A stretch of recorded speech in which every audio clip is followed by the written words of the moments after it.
మెయిన్‌గా ఏంటంటే సార్, నాకు డీజే టిల్లు క్రియేట్ చేసిన బెంచ్ మార్క్ రీచ్ అవ్వాలంటే ఏది పడితే అదే చేయాలని అనిపియలేదు సార్ ఫస్ట్ థింగ్. సో, వస్తే మళ్ళీ ఇంకొక ఐకానిక్ క్యారెక్టర్‌తోనే వద్దాం. దానికి కొంచెం టైం పట్టినా పర్లేదనే ఇదితోనే నేను వెయిట్ చేశాను. నేను మహా అయితే 1 ఇయర్ పడుద్దనుకున్నాను సార్. అది ఇక్కడ దాకా వచ్చిందది.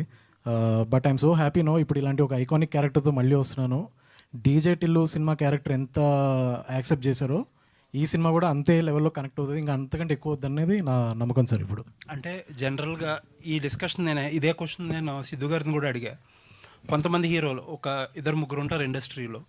వాళ్ళతో పనిచేసినప్పుడు అంటే క్లోజ్డ్ డోర్స్‌లో ఎవరి క్రెడిట్ ఎంత అనేది ఎవరో చెప్పలేరు. ఆబ్వియస్లీ సినిమా అనేది ఒక టీమ్ వర్క్. బట్ తర్వాత ఒకసారి సినిమా ప్రొడక్ట్ వచ్చేటప్పుడు ఇప్పుడు Siddhu so and so XYZ hero రాసుకున్నాడు, చేయించుకున్నాడు. కొంతమంది హీరోలకి ఇదే వస్తుంది.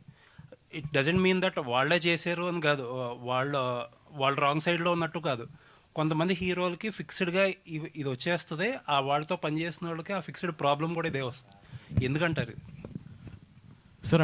అంటే నాకు మిగతా వాళ్ళ సంగతి నాకు తెలీదు సార్. బట్ నా కేసులో ఏంటంటే, ఫస్ట్ థింగ్, నేను వైజాగ్ నుంచి హైదరాబాద్ వచ్చినప్పుడు, ఈ సినిమా ఇండస్ట్రీకి వద్దాం అనుకున్నప్పుడు నేను ఫస్ట్ కలిసిన వ్యక్తి సిద్ధు సార్.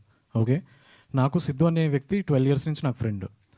ఎప్పుడైతే డీజేటీలో సినిమా చేద్దాం అనుకున్నామో, మేము కొలాబరేటివ్గా ఇద్దరం కలిసి చేద్దాం అనుకున్న సినిమానే సార్ అది. సో నేను బిలీవ్ చేసేది ఏంటంటే, సినిమా అనేది యూనో నా ఒక్కడిది కాదు, అందరిది అనేది నేను బిలీవ్ చేస్తాను సార్. క్రెడిట్ వైజ్ కానీ అది నేను అసలు పట్టించుకోను నేను. అండ్ టిల్లు విషయంలో మాత్రం వాట్ ఎవర్, నేను చాలా బయట విన్నాను సార్. మీరు ఇప్పుడు చెప్పినట్టు చాలా రకరకాలుగా నడిచింది. బట్ నేను ఏ రోజు కూడా మీ ఇద్దరం అసలు అది పట్టించుకోలేదు. మీ ఇద్దరం స్టిల్ టిల్లు చేసేటప్పుడు ఎట్లున్నాం అట్లనే ఇప్పుడు కూడా ఉన్నాం.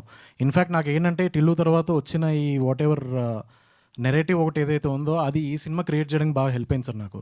ఎందుకంటే మధ్యలో చాలామంది చాలా అనుమానాలు ఉండే, విమల్ ఏమైపోయాడు, ఇండస్ట్రీ వదిలేసి వెళ్ళిపోయాడా, ఇట్లా రకరకాలు విన్నాను నేను.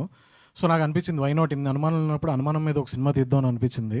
సో అది ఆ విధంగా నాకు హెల్ప్ అయిందని నేను అనుకుంటున్నాను. అంటే ఏదైనా సరే ఒక పాజిటివ్ స్టైల్లో తీసుకోవాలి సార్. ఎందుకు ఈ నెగిటివిటీ అన్నది నా ఫీలింగ్ సార్. అంటే టిల్లు స్క్వేర్ మీరు చేసుకుంటే ఇది నెరేటివ్ వచ్చేది కాదేమో అని కొంతమంది ఫీలింగ్. అంటే నాకు ఫస్ట్ థింగ్ సీక్వెల్స్ మీద అంత ఇంట్రెస్ట్ లేదు సార్ ఆనెస్ట్గా. నాకు ఏంటంటే కొత్త క్యారెక్టర్ క్రియేట్ చేయాలనే ఉండింది. అంతకంటే నేను అది సిద్ధుకు కూడా నేను ఓపెన్గా, సిద్ధు టిల్లు చేసినప్పటి నుంచే తెలుసు సార్ సిద్ధుకి. సో అది ఎప్పుడూ అసలు ప్రాబ్లమే కాదు సార్ మా ఇద్దరి మధ్యన. అసలు ఎవరు ప్రాబ్లమే లేదు సార్. అది క్రియేట్ అయింది, ఎట్లా క్రియేట్ అయిందో నాకు అర్థం కావట్లేదు. అది నీకేమైనా తెలుసు అది ఎట్లా క్రియేట్ అయిందో? జోక్ అసలు ఏం లేదు. నాకు పర్సనల్గా ఎదురు తెలుసు. నథింగ్ అండి. ఎనీవేస్, ఆల్ ది బెస్ట్ అండి. Thank you so much. నేను 3 ఏళ్ళ నుంచి మీరు క్వశ్చన్ అడుగుతారని వెయిట్ చేశాను. అది ఫైనల్గా ఈరోజు ఫుల్ఫిల్ అయింది.